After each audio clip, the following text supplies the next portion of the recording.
하나님을 침묵하게 했던 이스라엘의 6번째 죄가 뭐냐? 말라기 3장 8절, 다 같이 8절 읽겠습니다. 사람이 어찌 하나님의 것을 도적질하겠느냐? 그러나 너희는 나의 것을 도적질하고도 말하기를 우리가 어떻게 주의 것을 도적질하였나이까 하도다. 이는 곧 11조와 헌물이라. 여러분 6번의 질의응답을 보셨습니다. 하나님은 나는 너희를 사랑한다. 이스라엘은 언제 우리가 하나님 우리를 사랑했습니까? 내가 아비이고 주인일진데 너희가 나를 공경함이 어디 있느냐? 우리가 언제 주님을 멸시했습니까? 우리가 언제 더러운 떡 드렸습니까? 우리가 언제 하나님의 것을 도적질했습니까? 이 계속 하나님의 말씀과 이스라엘 백성의 대답이 어긋나죠? 하나님이 보시는 관점과 백성들이 보는 관점이 달라지는 거예요. 말귀를 못 알아먹는 것이죠. 여러분, 이스라엘 백성들은 하나님의 말씀을 듣고도 도대체 이해할 수가 없었어요. 하나님의 관점과 자기 관점이 달랐던 것이죠. 하나님의 것을 도적질했다. 언제 우리가 하나님 것 도적질했습니까? 저는 이 말씀 보면서요, 하나님이 11조 하는 것도 보시는구나. 하나님이 보시니까 얘기하신 거죠. 11조 하지 않은 것을 도적질로 보신 거지만, 그러나 꼭 안 한 것만을 말하는 건 아니에요. 어느 것도 도적질로 보시느냐? 당연히 드려야 될 것을 억지로 드리는 마음입니다. 그것도 하나님이 도적질로 보시는 거예요. 감사함으로 드려야 될 것을 억지로 드리는 것이죠. 그게 하나님이 보시는 도적질이었던 거예요.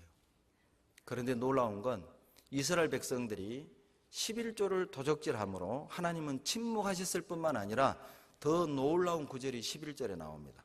11절을 한번 보시죠. 같이 읽겠습니다. 만군의 여호와가 이르노라 내가 너희를 위하여 황충을 금하여 너희 토지 소산을 금하지 않게 하며 너희 밭에 포도나무의 과실로 기한전에 떨어지지 않게 하리니. 국가적 재앙이 닥쳤던 것입니다. 이스라엘 백성이 11조를 하지 않으므로 그 국가에 황충이, 가뭄이 온 것이죠. 실은 저는 개인적으로 이 구절을 읽으면서 혼자 그냥 우스개 생각을 한 적이 있습니다. 과거에 우리나라에 IMF 불어닥친 것이 11조를 떼먹은 원인은 아닐까? 여러분, 우리 그리스도인의 삶이 국가적인 재앙을 불러들일 정도로 영향력을 끼칠 수 있음을 기억해야 합니다. 우리 개인의 삶은 개인의 삶으로 그치지 않는다는 것이죠.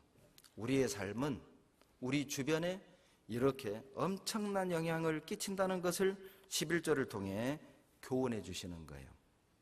아마 이스라엘 백성들은 이런 불만을 말할 수 있었을 겁니다. 하나님, 내가 11조 하기 싫어서 안 합니까? 어려워서 안 하는 거죠? 이런 불만을 얘기할 수 있을 거예요. 그러나 하나님은 분명 이렇게 대답했을 것 같습니다. 이스라엘 백성들아, 너희들이 어려워서 11조를 못하는 게 아니라 11조를 안 하기 때문에 너희들이 어려워진 것이란다. 하나님 이렇게 대답하지 않으셨을까요? 어려워서 11조를 못하는 게 아니라 11조를 안 하기 때문에 어려워진 것은 아닐까? 우리 스스로를 한번 돌아볼 만한 내용이죠. 가끔 저는 이런 전화를 받습니다. 목사님, 11조를 할 때 회사에서 통장에 넣어준 전체 본봉의 11조를 해야 됩니까? 아니면 카드 값 다 제하고 난 뒤에 나머지 것을 11조를 해야 됩니까? 목사님, 이번에 적금 3년짜리 탔는데요. 이 적금 들 때 달달이 11조 다 하고 난 뒤에 남은 것에 11조를 해서 적금 들었는데 그거 이번에 탔는데 이거 또 11조 해야 됩니까? 여러분 물어봅시다. 이 질문을 하신 자매님은 헌금을 더 하고 싶어서 물어본 거예요? 다른 마음 때문에 물어본 거예요? 저는 이렇게 대답합니다. 믿음대로 하시라고. 마음 편한 대로 하시라고. 하나님이 원하는 건 계산기 때려서 정확히 10분의 1 몇 점, 소수점 몇 개짜리까지 보시는 그런 하나님이 아니라고. 하나님이 원하는 건 우리의 마음을 받으시는 거라고. 10절 보십시오. 말라기 3장 10절. 10절. 만군의 여호와가 이르노라 너희의 온전한 11조를 창고에 들여 나의 집에 양식이 있게 하고 그것으로 나를 시험하여 내가 하늘문을 열고 너희에게 복을 쌓을 것이 없도록 붙지 아니하나 보라. 유일하게 하나님을 시험하라고 말씀하신 구절이 말라기 3장 10절입니다. 온전한 11조라고 그랬죠? 여러분, 온전한 11조가 무엇일까요? 월급의 10분의 1을 소수점 6자짜리까지 계산한 것이 온전한 11조입니까? 그런 의미가 아닙니다. 온전한 11조란 모든 것이 하나님의 것이라는 믿음을 가지고 드리는 것입니다. 온전한 11조란 모든 것이 하나님께로부터 온 것이라는 믿음을 가지고 드리는 11조가 온전한 11조죠. 온전한 11조란 하나님의 사역에 동참한다는 믿음을 가지고 드리는 11조. 그것이 온전한 11조죠. 그걸 원하는 거예요. 모든 것이 하나님 것이다. 내게 있는 모든 것이 하나님께로부터 왔다. 내가 하나님의 선한 사역에 동참한다 라는 믿음을 가지고 드리는 11조를 하나님이 온전한 11조라고 말씀하셔요. 여러분, 왜 하나님이 우리에게 11조를 요구하실까요? 왜 하나님이 우리에게 물질을 요구하십니까? 하나님이 부족하기 때문입니까? 아닙니다. 하나님이 우리에게 무엇인가를 요구한다면 그것은 하나님이 부족하기 때문이 아니에요. 우리가 드리지 않아도 하나님은 하나님의 일을 하십니다. 우리가 드리지 않아도 하나님은 하나님의 뜻을 이루십니다. 그럼에도 불구하고 왜 하나님이 우리에게 그 얼마 되지 않은 그 작은 것, 그것을 요구하실까요? 말라기 3장 10절을 근거로 본다면 하나님은 우리에게 복을 주시기 위함입니다. 하나님은 우리에게 복을 주시기 위해서 우리에게 희생을, 때로는 물질을 요구하시는 거예요. 여러분, 자식 중에도 있는 것을 더 주고 싶은 자식이 있는가 하면 어떤 자식은 어때요? 준 것도 뺏고 싶은 자식이죠. 그러죠. 줘도 안 아까운 자식이 있는가 하면 주면서도 진짜 얄밉고 아까운 자식이 있어요. 어떤 자식입니까? 그것을 주님, 아버지 부모에게 부모로부터 받은 걸 가지고 부모를 기쁘게 해드릴 줄 아는 자식 말입니다. 그런 자식에겐 진짜 줘도 안 아까워요. 그러죠. 부모님 생신 꼬박꼬박 기억하고 부모가 준 용돈 아껴가지고 그 편지 한 통 쓰고 그리고 어머니 아버지 선물을 챙겨드리고 부모님 결혼기념일 기억해서 또 아끼고 아낀 용돈으로 또 부모님 챙겨드리고 그런 자식을 보면 어때요? 줘도 안 아까워요. 더 주고 싶죠? 그런데 블랙홀 자식도 있습니다. 주는 족속들이 사라지는 자식, 그래서 부족해서 다고다고 하는 자식, 줘도 부족한 자식. 진짜 그런 자식은 줄 때마다 밉고 아까워요. 뺏고 싶어요. 하나님 앞에 내 모습은 어떤 모습일까요? 성경은 말합니다. 바로 이 온전한 11조, 죄송합니다. 11조라고 표현하면 물질만을 생각하시니까 제가 지금부터는 헌신이라고 하겠습니다. 헌신이라고 하면은 시간, 마음, 물질, 우리의 모든 것을 포함하기 때문에 제가 헌신이라는 표현을 하겠습니다. 온전한 헌신은 하늘문을 여는 열쇠라는 것입니다. 여러분, 2014년 한 해 우리 하늘문을 열어봅시다. 하늘문을 열어서 우리가 마음껏 하나님의 축복을 누려보는 한 해가 됐으면 좋겠습니다. 하늘문을 열고 닫는 키는 놀랍게도 하나님이 갖고 계신 게 아니에요. 우리가 갖고 있습니다. 우리가 하늘문을 열 수도 있고 하늘문을 닫을 수도 있다는 것이죠. 열고 닫는 키는 하나님이 가지고 계신 게 아니라 우리가 갖고 있는 거예요. 시편 31편 19절 보시죠.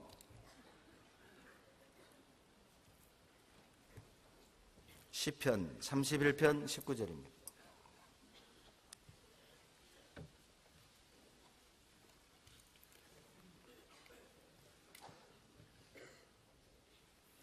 같이 구약 822페이지 빌립보서 시편 31편 19절 같이 읽겠습니다.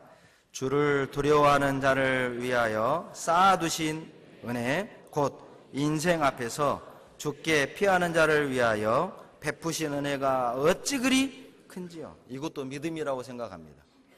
진짜 자기가 받은 은혜를 세어볼 줄 아는 사람, 내가 받은 은혜가 얼마나 큰지를 아는 사람, 그것도 믿음이라고 생각합니다. 하나님은 쌓아두신 은혜가 있어요. 자기에게 피하는 자, 하나님을 두려워하는 자에게 주실 쌓아두신 은혜가 있다는 겁니다. 제가 어떤 책을 보는데 이런 예화가 있었습니다. 어떤 그리스도인이 천국에 갔답니다. 그런데 베드로 사도가 천국을 관광시켜 준 겁니다.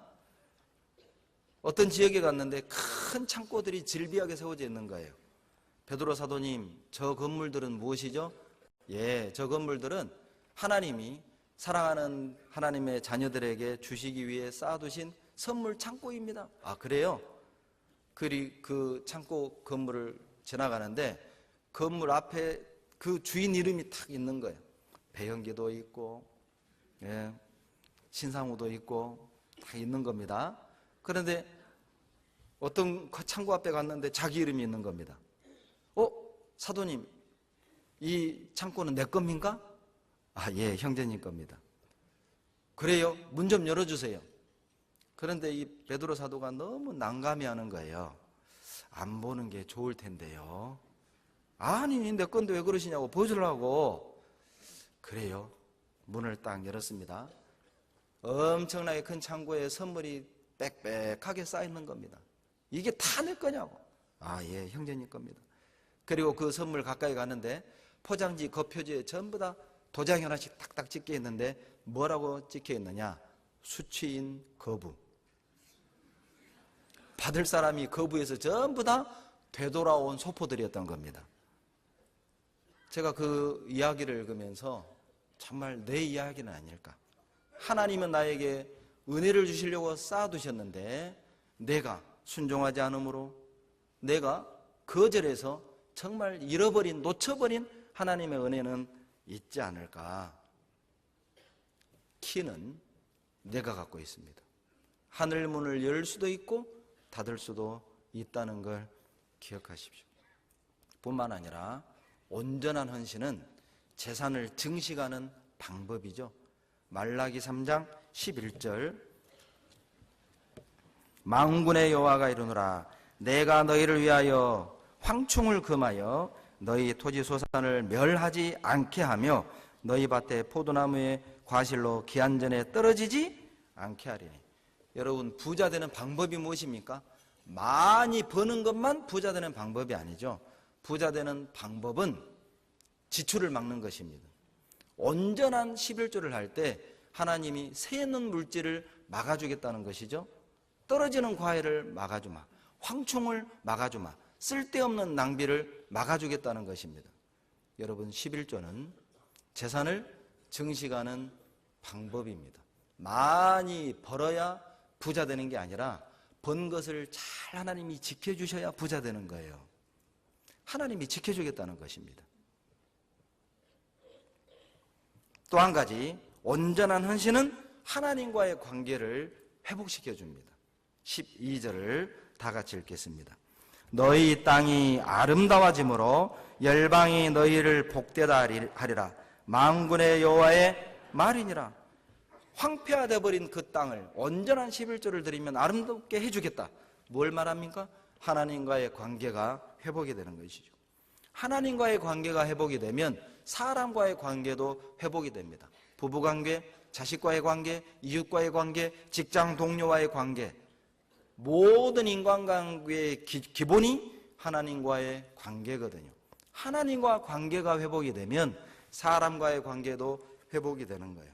온전한 헌신은 하나님과의 관계를 다시 회복시킵니다.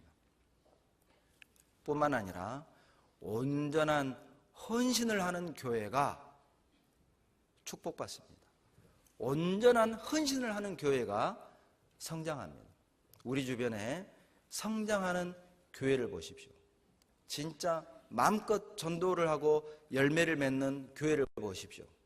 희생하고 헌신하는 교회입니다. 초대교회 당시 대표적인 교회가 빌립보 교회죠. 여러분, 빌립보 교회는 사도행전 16장에서 사도 바울이 세운 교회입니다. 그리고 빌립보서는 그로부터 사도행전 16장으로부터 약 10여 년이 지난 뒤 로마 감옥에서 기록한 것이 빌립보서거든요. 그런데 빌립보서를 보면 10년이 지나는 동안 빌립보 교회가 얼마나 급성장했는지를 알 수 있는 단어가 빌립보서 1장 1절에 나옵니다. 교회가 급성장하는 비결을 봅시다. 빌립보서 1장 1절.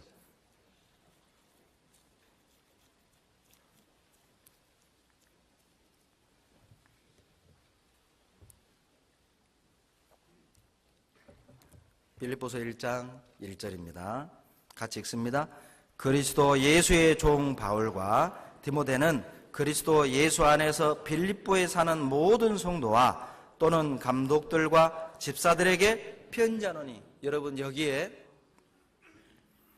빌립보 교회가 급성장함을 알 수 있는 단어 두 개가 나오죠. 감독들, 집사들입니다. 감독이 장로거든요. 10년이 지나는 동안 이 빌립보 교회는 급성장해서 많은 장로님, 집사님들이 세워졌던 것입니다. 그러면 어떻게 이 빌립보 교회가 그렇게 빠른 속도로 성장할 수 있었는가? 여러분, 빌립보 교회는 세계 선교에 동참했던 교회입니다. 자기들도 어려우면서 적극 헌신했던 교회가 빌립보 교회라는 것입니다.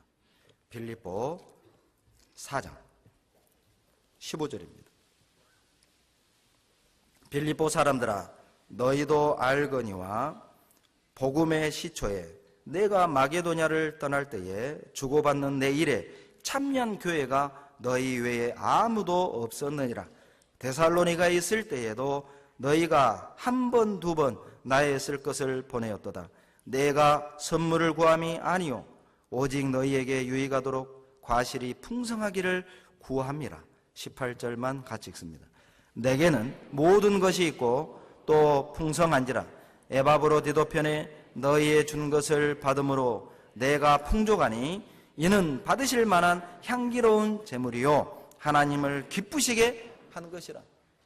고린도후서 8장 1절로 2절 그리고 7절에 보면 빌립보 교회 자체도 가난했습니다.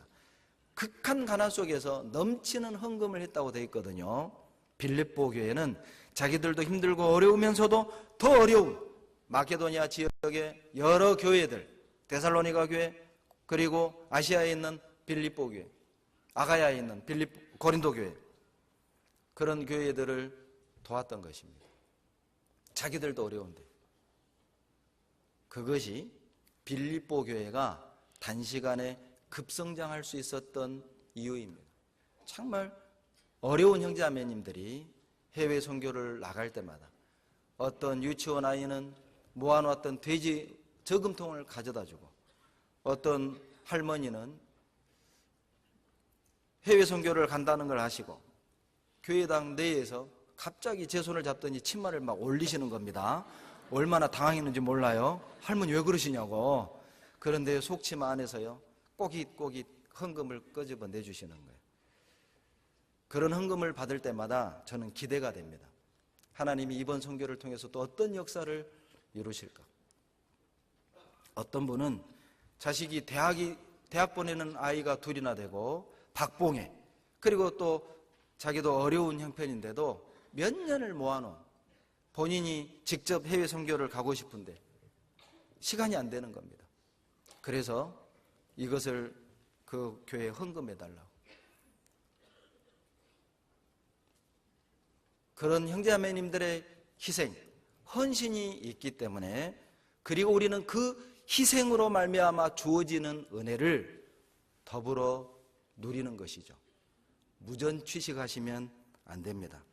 무임승차해서도 안 됩니다. 모든 형제자매님들이 하늘문을 열고 쏟아지는 파키스탄의 많은 교회들, 그리고 중국의 또 많은 교회들, 일본의 미야자키, 그리고 코스타리카, 우리와 후원 관계를 맺고 있는 그 많은 교회들 위해 쏟아질 축복을 기대하면서 우리가 한 해 하나님을 감동시켰으면 정말 좋겠습니다. 여러분, 우리가 온전한 헌신을 할 때 우리는 기적을 경험하게 될 것입니다. 요한복음 6장에 떡 5개, 물고기 2마리, 어린아이의 한 끼 도시락이었습니다. 그런데 그 어린아이는 양보했죠. 예수님께 드렸습니다.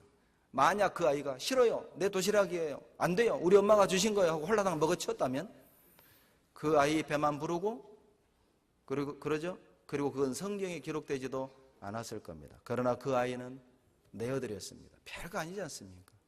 한 끼 도시락 별거 아니지 않습니까? 그것을 주님께 드렸을 때 주님은 그것을 가지고 약 2만 명의 사람의 배를 채우셨어요. 그리고 12광주리를 남기신 거죠. 주님은 우리가 드린 것으로만 일을 할 수 있다는 걸 기억하십시오. 내가 드리지 않은 것으로는 일할 수 없습니다. 내가 가지고 있는 것으로는 하나님은 일할 수 없어요. 주님께 내어드린 것만으로 주님은 일할 수 있다는 것입니다. 내가 드리는 건 작은 것이지만 주님이 그 작은 것으로 일을 하실 땐 우리는 엄청나게 큰 것을 경험하게 될 것입니다. 제가 작년까지는 청년회를 담당했습니다. 올해는 어머니회를 담당하게 됐습니다. 청년회와 교제할 때 이런 운동을 했습니다. 1,000원의 기적운동. 1,000원의 기적운동을 했습니다. 일주일에 커피숍에 가서 커피 한 잔 마시는 것 한 잔만 덜 마시자.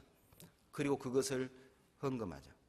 그래서 작년에 기백만 원을 모아서 그것으로 해외 선교에 청년들이 동참했습니다. 1,000원의 기적입니다. 그 1,000원, 내가 쓰면 별것 아니지만 주님께 드려진 그 1,000원으로 어려운 해외 교회, 교회당 짓는데, 프로젝트 사는데, 자동차를 구입하는데, 신방 가는데, 전도하는데 그 1,000원이 쓰여진 것입니다. 이 세상에서 가장 가치 있는 돈이 있다면 삼성그룹 회장님의 돈이 아닙니다. 이 세상에 가장 가치 있는 돈이 있다면 바로 우리 그리스도인의 물질입니다. 나를 위해 쓰는 10,000원은 정말 보잘것없죠. 그러나 주님께 드려진 10,000원은 엄청나게 큰 것입니다. 여러분, 10,000원의 기적을 하십니까? 여러분, 10,000원을 들고 마트에 가면 살 것 있어요? 없어요? 없어요. 신기합니다. 10,000원을 들고 마트에 가면 10,000원이 정말 작아져요. 그런데 그 10,000원을 들고 헌금통 앞에 서 보십시오. 작아져요? 커져요? 웃지 말고 대답해 보세요. 예, 그게 10,000원의 기적이기도 합니다. 마트에 가면 작아지는 것이 헌금통에 오면 커지는 것, 10,000원. 수수께끼였습니다. 우리가 드려진 것으로만 주님은 일할 수 있습니다. 뿐만 아니라 헌신은 사랑과 비례한다는 것입니다. 내가 주님을 사랑한 만큼만 우리는 헌신할 수 있습니다. 주님을 사랑한 만큼만 주님께 드릴 수 있다는 것이죠. 누가복음 7장 보시겠습니다.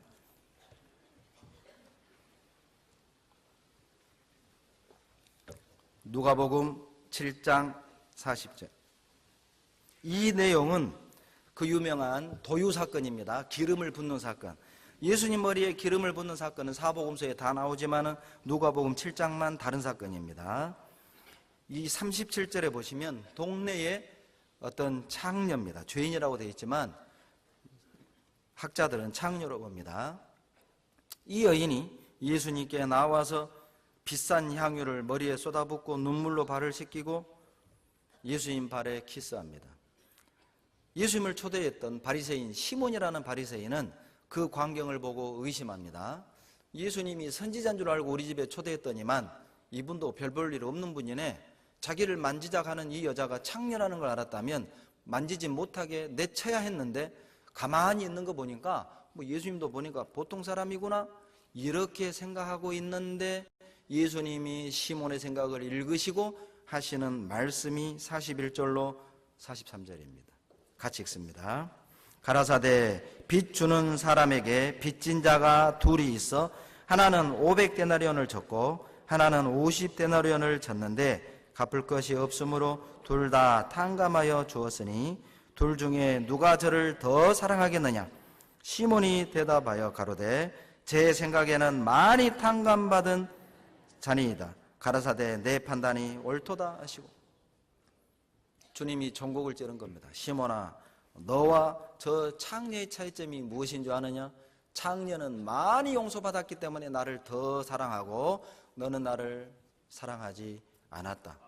즉 헌신의 문제는 사랑의 문제라는 것입니다. 온전한 11조는 물질의 문제가 아니라 주님을 향한 사랑의 문제임을 말하는 것입니다. 44절에 보면 여자를 돌아보시며 시몬에게 이르되 이 여자를 보느냐? 내가 내 집에 들어오매 너는 내게 발 씻을 물도 주지 아니하였으되 이 여자는 눈물로 내 발을 적시고 그 머리털로 씻었으며 너는 내게 입맞추지도 아니하였으되 저는 내가 들어올 때로부터 내 발에 입맞추기를 그치지 아니하였으며 너는 내 머리에 감람류도 붓지 아니하였으되 저는 향유를 내 발에 부었느니라. 47절 같이 읽죠. 이러므로 내가 내게 말하노니 저의 많은 죄가 사하여 졌도다. 이는 저의 사랑함이 많음이라. 사함을 받은 일이 적은 자는 적게 사랑하느니라. 주님을 사랑하는 그 사랑의 분량을 우리는 뛰어넘을 수 없습니다. 우리는 사랑한 만큼만 주님께 드릴 수 있고, 사랑한 만큼만 참을 수 있고, 사랑한 만큼만 견딜 수 있고, 사랑한 만큼만 인내할 수 있다는 거예요. 사랑한 만큼만 주님을 드릴 수 있습니다. 그 이상은 못하는 것입니다. 주님을 향한 나의 사랑을 척도하는 최고의 도구가 있다면 그것은 물질입니다.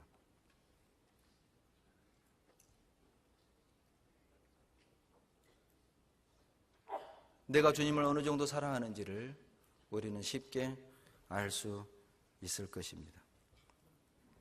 그 사람의 인격, 그 사람의 믿음, 주님을 향한 사랑을 알 수 있는 방법, 물질을 어디에 쓰는가를 보면 알 수 있습니다.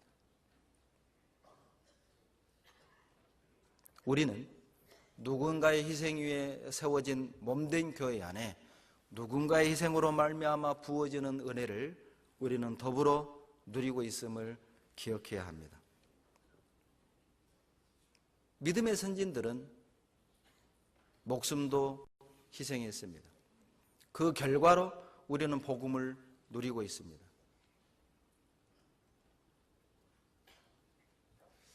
우리가 하나님께 드린, 우리가 주님을 희생하는 그 모든 것의 최고의 보상이 무엇일까요? 하나님이 영광받는 것이죠. 우리가 희생해서 우리가 주님께 드려진 것으로 하나님이 영광만 받을 수 있다면 실은 그것은 우리가 받는 최고의 보상인 겁니다. 우리가 더 이상 바랄 것이 없죠. 아마 천국에서 6천만 명의 순교자들이 이 광경을 바라본다면 그들은 그때 내가 생명을 바치기를 진짜 잘했다. 그 결과로 이렇게 많은 형제들이, 이렇게 많은 자매들이 말씀에서 위로받고 주님을 찬양하고 주님을 섬기고 협력해서 이루어진 영혼을 건지는 일에 하나가 되어 있는 것을 본다면 내가 그때 죽기를 잘했다. 그것이 순교자들이 받는 최고의 보상일 겁니다. 믿음의 선진들이 희생했던 그 희생의 최고의 보상이 있다면 하나님의 영광이 드러나는 것입니다. 신앙생활을 잘하는 방법 중에 하나, 그것은 물질의 산을 넘는 것입니다. 누가복음 16장 9절에 불의의 제물로 친구를 사귀라고 그랬죠. 하나님이 우리에게 재물을 주신 목적, 그것은 친구 사귀라고 주신 겁니다. 하나님이 나에게 주신 모든 것은 용도가 정해져 있습니다. 여러분 선교 헌금 주시잖아요. 그건 다른 용도로 절대 못 씁니다. 반드시 선교 목적에 써야 합니다. 그렇게 하고 있습니다. 건축 헌금 하시잖아요. 반드시 그건 다른 용도로 쓸 수 없습니다. 건축에만 사용되어지고 있습니다. 용도가 정해져 있는 거죠. 공무원도 똑같죠. 용도에 맞지 않게 세금을 다른 용도로 쓰면 그건 공금 유용이 되는 거예요. 여러분, 하나님이 우리에게 물질을 주신 목적을 우리는 오늘 배웠습니다. 시간을 주신 목적, 건강을 주신 목적, 가정을 주신 목적을 배웠습니다. 불의의 제물로 친구를 사귀라. 친구 사귀는 데 쓰라고 모든 걸 주신 겁니다. 다른 곳에 쓰여진다면, 우리의 사랑이 다른 곳에 쓰여진다면, 우리의 시간이, 우리의 물질이 다른 곳에 쓰여진다면 공금유용이죠. 여러분, 곧 세무조사 들어옵니다. 주님을 만나면 세무조사 하실 겁니다. 정산하자, 회개하자, 어떻게 장사했는지 셈하자. 하나님이 세무조사 하시잖아요. 물질은 하늘문을 여는 열쇠도 되지만 우리 신앙을 잡아뜨리는 장애물도 될 수 있음을 기억하십시오. 누가복음 18장 24절로 25절에 재물이 있는 자는 하나님의 나라에 들어가기가 어떻게 어려운지 낙타가 바늘구멍에 들어가는 것보다 어렵다. 놀랍지요? 재물은 하늘문을 여는 열쇠도 될 수 있지만 우리 신앙을 넘어뜨리는 장애물도 될 수 있습니다. 11조는 율법이 아닙니다. 11조는 사랑입니다. 11조를 율법을 주시기 400여 년 전 창세기 14장에 11조가 먼저 나옵니다. 여러분, 11조를 율법이라고 생각하신다면 오해하신 겁니다.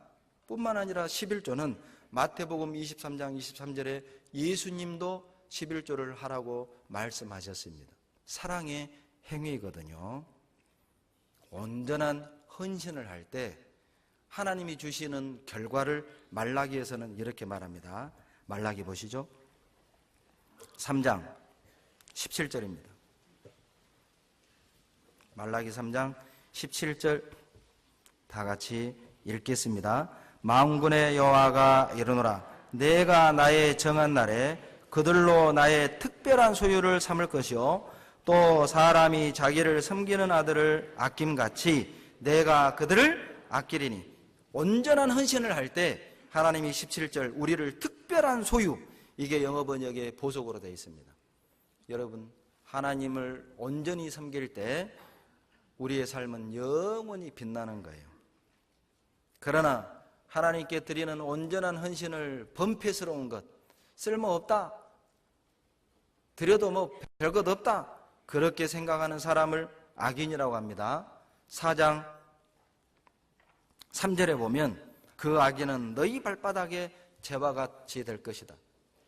여러분, 보석처럼 빛나는 사람이 될 수도 있고 발바닥 밑에 재와 같은 하찮은 사람이 될 수도 있어요.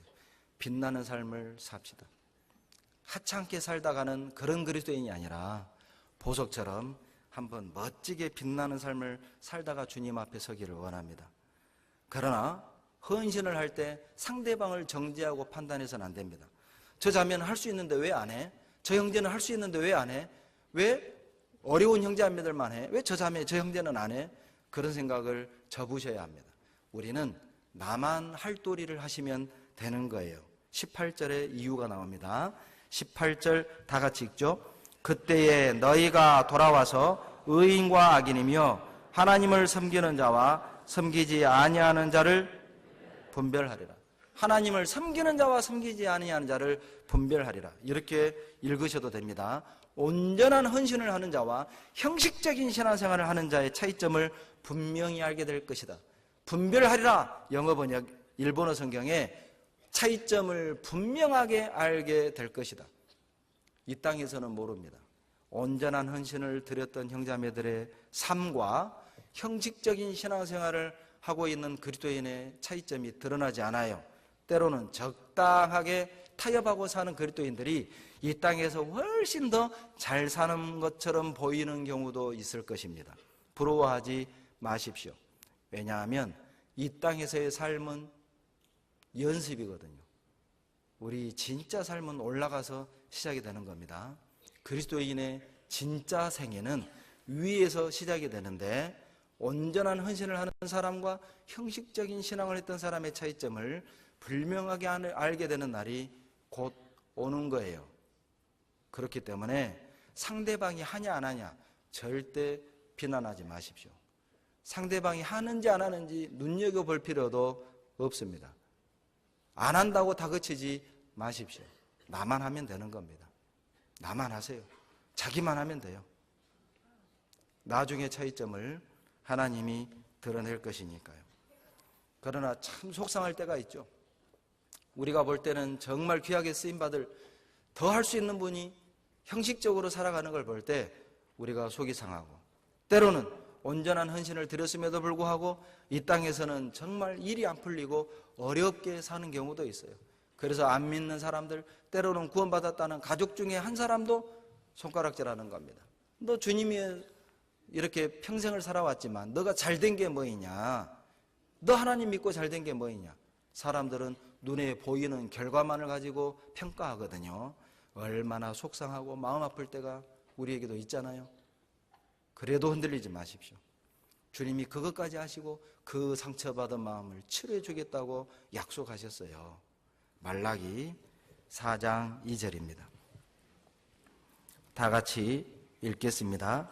내 이름을 경외하는 너희에게는 의로운 해가 떠올라서 치료하는 광선을 바라리니 너희가 나가서 외양간에서 나온 송아지같이 뛰리라. 여러분, 지금은요, 우리가 다른 사람들에게 비해서 나은 것이 없어서 기가 눌려 있지만 주님 오시는 그날 송아지같이 뛸 겁니다.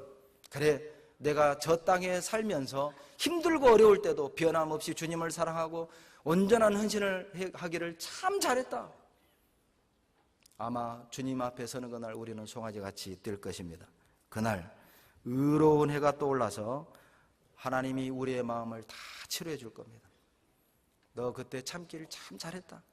너 그때 너를 비난하고 너를 오해하고 너를 책망하고 너를 욕했던 너희 가족, 심지어는 구원받았다는 형제자매들의 비난을 받을 때도 묵묵히 흔들림 없이 나를 섬겨준 것 정말 고맙다. 잘했다. 주님이 다 치료해 줄 겁니다.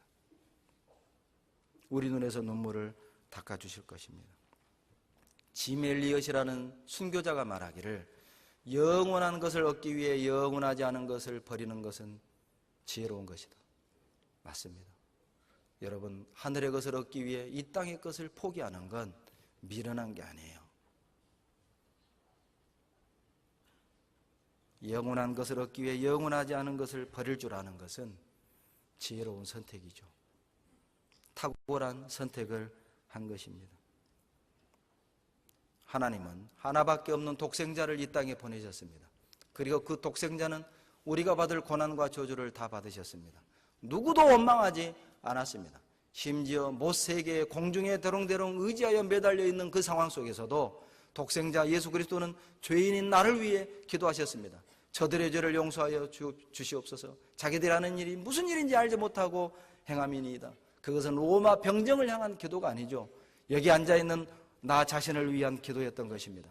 하나님, 저 광주교당에 앉아있는 저 사람들을 용서해 주십시오. 자기들이 하는 일이 무슨 일인지 알지 못하고 있습니다.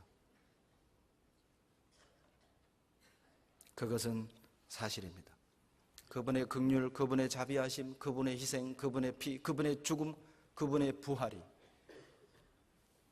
우리를 영원한 멸망으로부터 건져주시고 값없이 하나님의 자녀로 삼아주신 것이 사실이기 때문에 우리가 주님께 드리는 어떤 것도 우리는 희생이라고 말하는 건 과분한 표현이죠. 우리가 주님께 드리는 어떤 것도 지나치다고 말할 수 없는 것입니다. 왜냐하면 하나님의 하나밖에 없는 독생자가 나를 대신하여 희생하시고 죽으셨기 때문에 내가 주님께 드리는 어떤 것도 낭비일 수 없습니다. 우리가 주님께 드리는 어떤 것도 낭비가 아니라는 것이죠. 말락이라는 이름의 뜻은 나의 사자, 나의 보냄을 받은 자라는 뜻입니다. 여러분, 우리가 이 마지막 시대의 말라기가 됩시다. 그래서 하나님이 침묵하지 못하도록, 하나님의 계시가 닫혀지지 않도록, 하나님의 구원의 문이 닫혀지지 않도록 우리가 마지막 시대의 말라기가 됩시다. 우리가 가정의 말라기가 됩시다. 우리 가정을 향해 하나님의 계시가 닫혀지고 침묵하지 않도록 하나님이 계속 말씀하시도록, 계시하시도록 우리가 마지막 시대의 말라기가 되기를 소망합니다. 하나님이 침묵하지 못하게 합시다.